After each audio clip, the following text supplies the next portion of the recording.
السلام علیکم۔ آج ایک نئے موضوع کے ساتھ آپ کی خدمت میں حاضر ہیں۔ آج ہم آپ کو بتائیں گے ہنزہ نگر سے لے کر پاکستان چائنا بارڈر تک کے خوبصورت، دلکش اور حسین مناظر کے بارے میں۔ ہمارے channel history with Azhar Aslam کو سبسکرائب کرنا نہ بھولیے گا، دوستوں سے شیئر کریں تاکہ مزید ویڈیو آپ کو آسانی سے مل سکے۔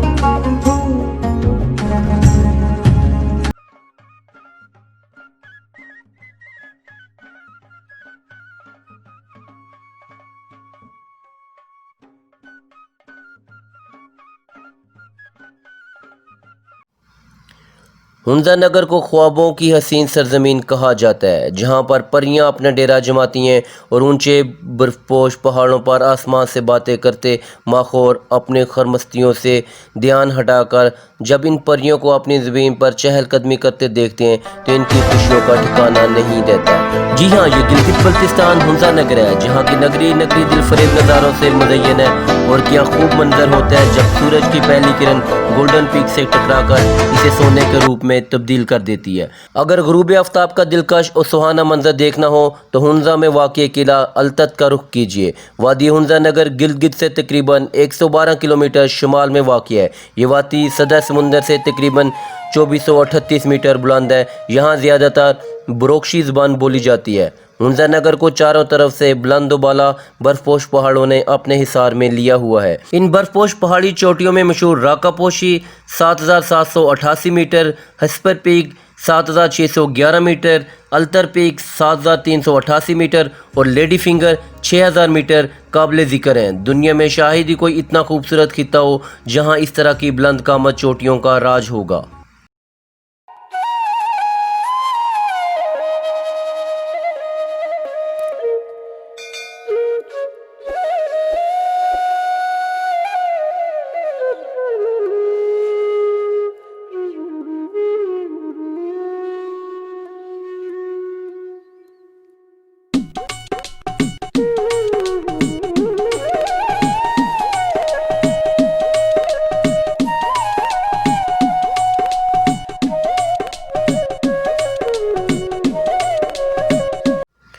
ہنزہ نگر ایک بادشاہی ریاست پر مشتمل خطہ تھا جہاں کے حکمرانوں کو میر کہا جاتا تھا۔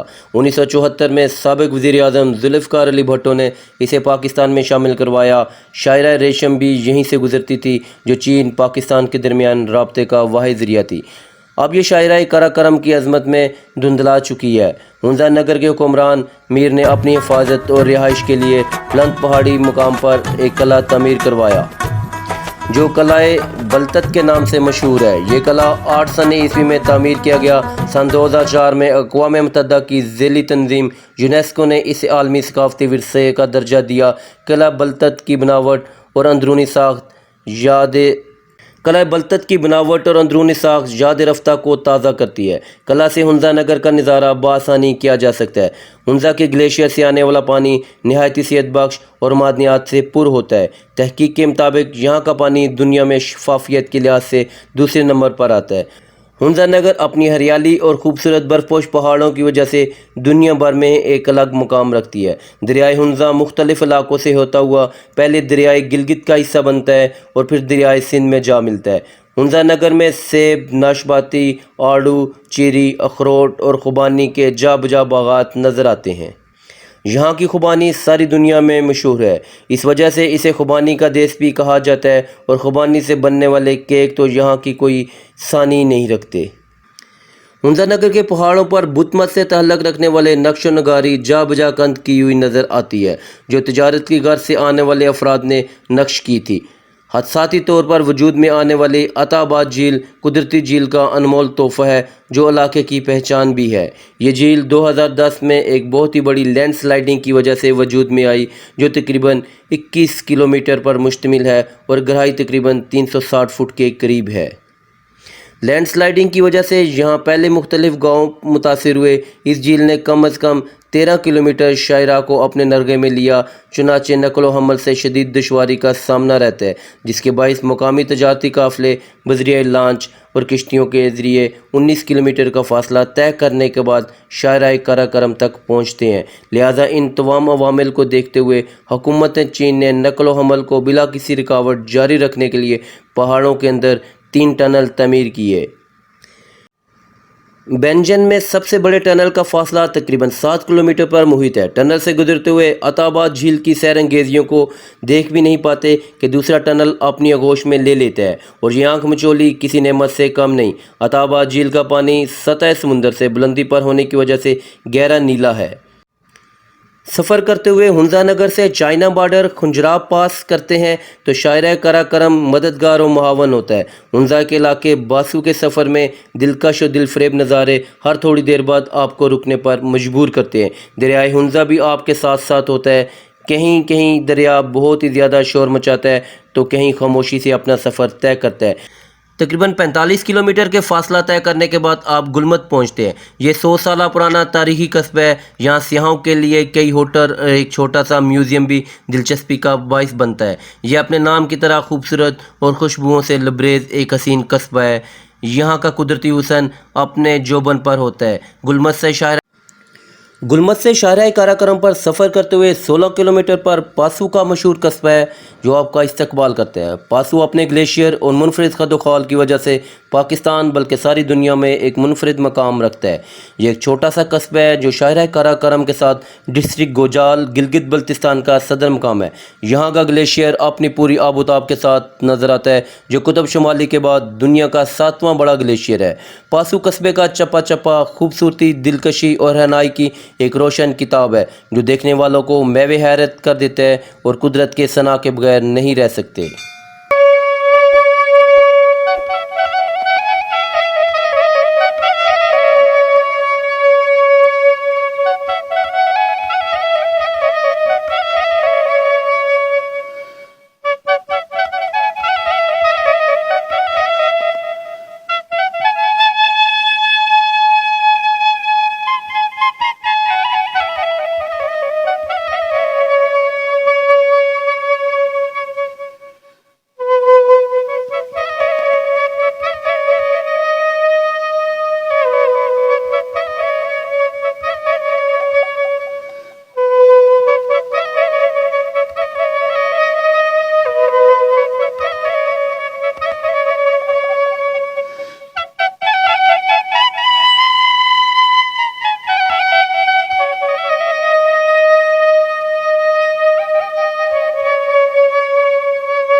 پسوکون پوری دنیا میں مشہور ہے۔ ٹوپاڈون 6106 میٹر بلند قصبہ پاسو سے شمال کی جانب واقع ہے جو اپنے منفرد خد و خال کی وجہ سے گلگت بلتستان میں سب سے زیادہ فوٹوگرافی کا اعزاز رکھتا ہے۔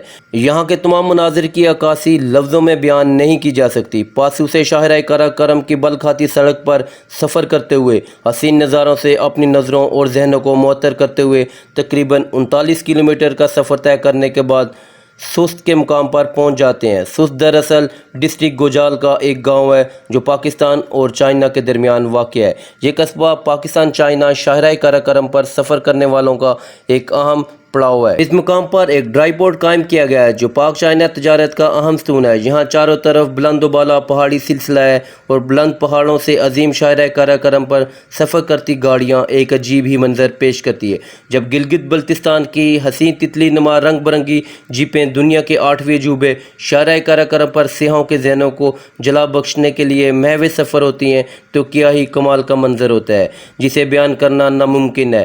خنجراب نیشنل پارک سست سے شروع ہو کر پاک چائنا بارڈر تک پاکستان میں جاتا ہے۔ خنجراب نیشنل پارک پاکستان کا تیسرا بڑا نیشنل پارک ہے۔ اس کا قیام 1975 میں عمل میں آیا۔ یہ پارک سطح سمندر سے تقریباً 4000 میٹر بلند ہے۔ اس کے قیام کا اہم مقصد مارکو پولو بھیڑیں اور سفید برفانی چیتے کی محدوم ہوتی ہوئی نسل کو بچانا ہے۔ اس میں سفید چیتے، ہمالین آئس بیکس، بھورے ریچھ، لال لومڑی، مارکو پولو بھیڑیے اور دیگر اقسام کے جانور پائے جاتے ہیں۔ اس کے علاوہ پرندوں کی بھی کئی اقسام یہاں ہیں۔ خنجراب نیشنل کو دنیا کا سب سے اونچا پارک ہونے کا اعزاز حاصل ہے۔ اس کا کل رقبہ 2270 اسکوائر کلومیٹر ہے۔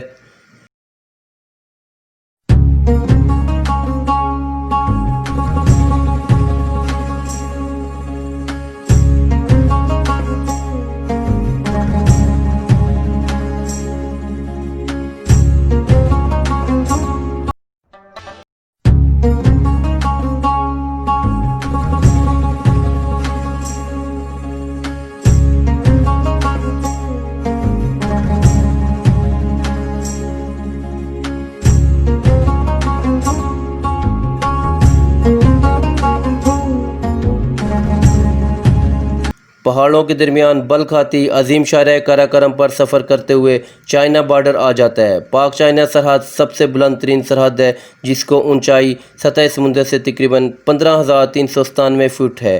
پاک چائنا تجارتی آمد و رفت اسی سرحد سے ہوتی ہے، اور جب چین سے تجارتی قافلوں کو ٹرک پاکستان میں داخل ہوتے ہیں تو یہ دلکش منظر آنکھوں کو خیرہ کر دینے کے لیے کافی ہے۔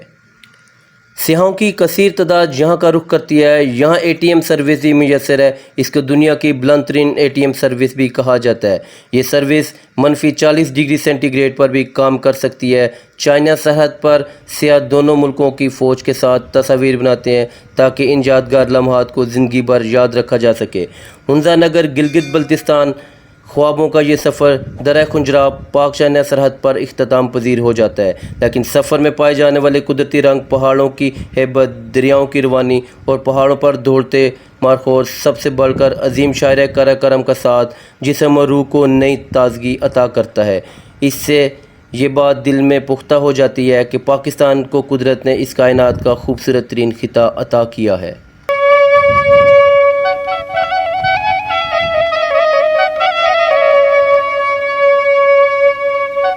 امید ہے آج کی ہماری ویڈیو بھی آپ کو پسند آئی ہوگی۔ مزید ایسی ویڈیوز کے لیے، پاکستان کی خوبصورتی جاننے کے لیے اور پاکستان اور دنیا بھر کی تاریخ سے باخبر رہنے کے لیے ہمارے پیج کو سبسکرائب کریں، دوستوں سے شیئر کریں، بیل آئیکن کو پریس کریں تاکہ نئی آنے والی ویڈیو آپ کو بآسانی مل سکے۔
crossfire. It's caught in the crossfire.